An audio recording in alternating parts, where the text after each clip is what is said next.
যারা মিরপুর যাতায়াত করেন তারা সবাই সতর্ক থাকবেন। ভাই এই ওষুধটা দাম কত করে? 10 টাকা করে পিস, অথচ আমাদের 30 টাকা পিস থাকছে ওষুধ। আসসালামু আলাইকুম, কেমন আছেন সবাই? আশা করি ভালো আছেন। আল্লাহর অশেষ রহমতে আপনাদের দোয়া আমরা ভালো আছি। তো চলে আসলাম একটা ভিডিও নিয়ে। তো সকাল সকাল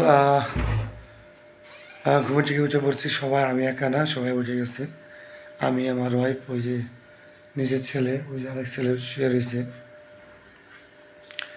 তো আমরা আপনারা তো অনেকেই কমেন্ট করে জিজ্ঞেস করছেন যে আমরা ঢাকায় আপনি কোন উদ্দেশ্যে করে আসছি। আসলে কিছু না, বাংলাদেশের প্রত্যেকটা লোকেরই বর্তমানে এটি মানে এরা যে তো অধিকাংশ লোকেরই হয়েছে আর কি। তো আমরা ওই একই রোগে আক্রান্ত।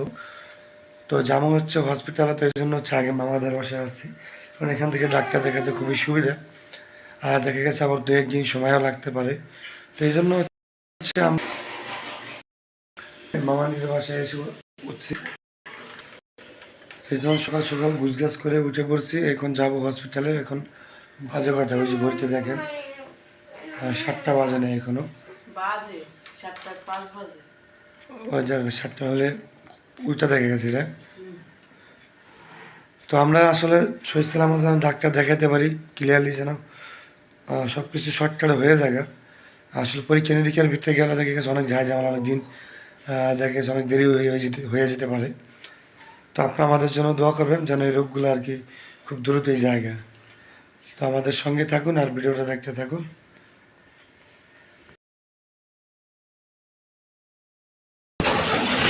তো সকালবেলা আমরা গাড়ি উঠছি, ঠান্ডা। এই যে দেখেন বাচ্চা কাচ্চালে একদম পুরা পকড়া করে হাত দিয়ে বসে রয়েছি।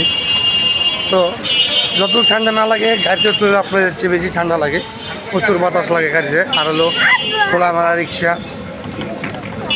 তো আমরা তারপরে হসপিটালের কাছাকাছি হিসাব করছি। হ্যাঁ হ্যাঁ,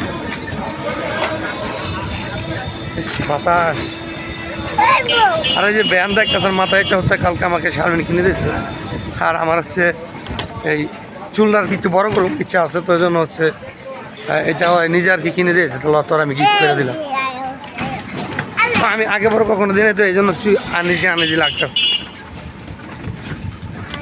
এই ফার্স্ট টাইম আর কি। তো যাক, হসপিটাল থেকে আইসা পড়ছি। আপনার আমাদের সঙ্গে থাকুন, দেখতে থাকুন।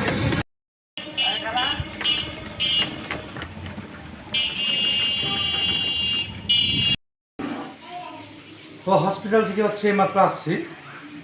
আর যাবার সময় প্রচুর ঠান্ডা ছিল। আর ওখানে যাওয়ার পরে হসপিটাল তো প্রচুর লোকজনের অনেক ভিড়। তো সেই জন্য ক্যামেরাটা বাইর করার কোনো সুযোগ পাচ্ছি না, আর ক্যামেরা বেরো করিনি। তো ভিড় ওভারটেক করে ডাক্তার দেখাইতে দেখাইতে প্রায় অনেক সময় লেগে গেছে। সবচেয়ে অবাক কারণের বিষয় আমরা যখন ওষুধ কিনতে গেছি, যে দোকানে প্রথম গেছি সেই দোকানে প্রেসক্রিপশন দেখে আপনার 3-4টা ওষুধ নাই গা। তো তারা আমাদের রিটার্ন প্রেসক্রিপশন দিয়ে দিয়েছে। তো আরেকটা দোকানে গেছি, ওই দোকানে ভাই কেসি মতন আমার বলছে ওষুধের এত এত দাম। তো আমিও তার থেকে ওষুধ নিয়েছি, সবই পাইছি, সবই নিয়েছি। নেওয়ার পরে এখন আমার ভিতরে খটকা লাগতেছে। আমার কাছে মনে হলো যে ওষুধটা এত দাম না। পরে আমি একটু চালাকি করে আরেক দোকান দিয়ে গেছি, ভাই এই ওষুধটা দাম কত করে? 10 টাকা করে পিস, অথচ আমাদের 30 টাকা পিস থাকছে ওষুধ।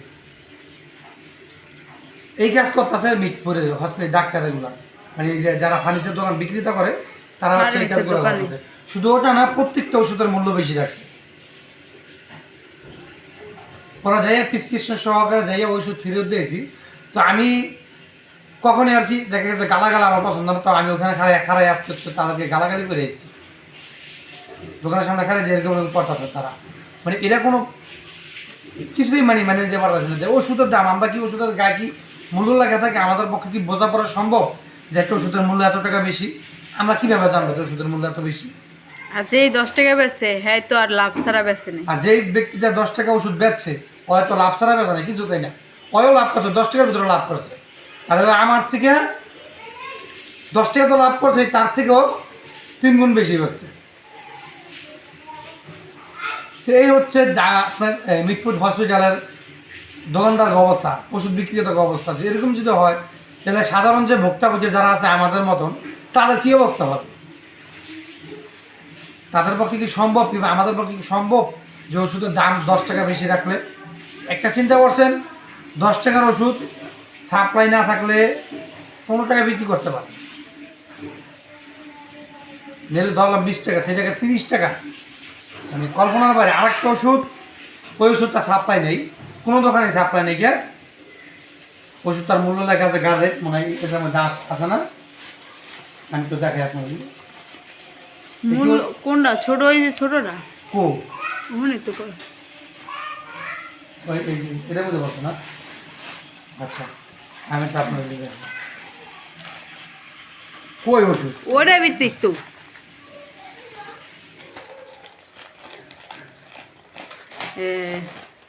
এই যে ওষুধ, এটা তো নাই দেখে এটা একটু দাম বেশি নিতে পারে, তারপরে বেশি উচিত না ওগুলো রাখা।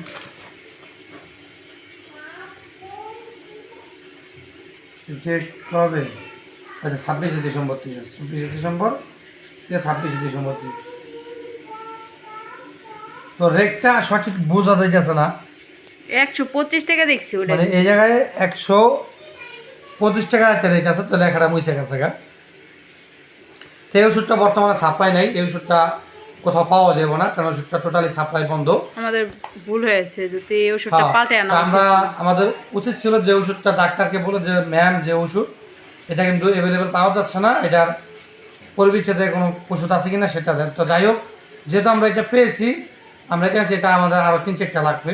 তো তার পরবর্তীতে কী ওষুধ আনি সেটা আমরা সঠিক এখনও জানি না। যদি অন্য কোনো এসআই কোম্পানি ছাড়া অন্য কোনো কোম্পানি যদি এই ওষুধ থাকে তাহলে সেটাও আমরা ব্যবহার করতে পারবো, অসুবিধা নেই।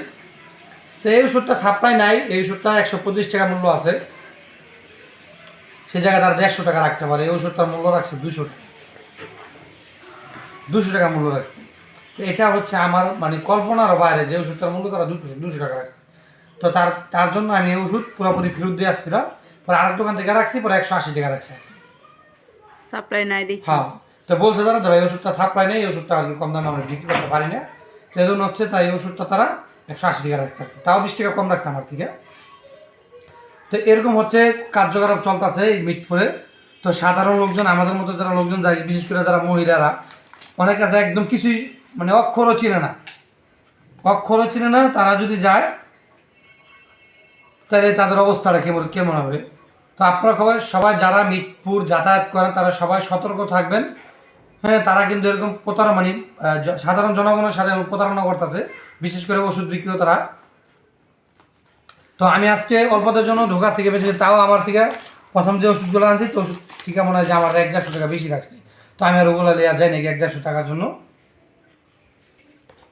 তো যাই হোক, আপনারা সবাই সতর্ক থাকবেন, আর নিজে তো সতর্ক থাকবেনই, প্লাস অন্য একজনকে আপনারা সতর্ক করে দেবেন যে তারা কিন্তু এরকম একটা দাম দর কিন্তু বেশি রাখবো, মানে সাধারণ জনগণ পাইলে তারা ঠকানোর চেষ্টা করবো। তো আপনারা কেউ প্রতারণার শিকার হইয়েন না, এটাই ছিল আমাদের বক্তব্য।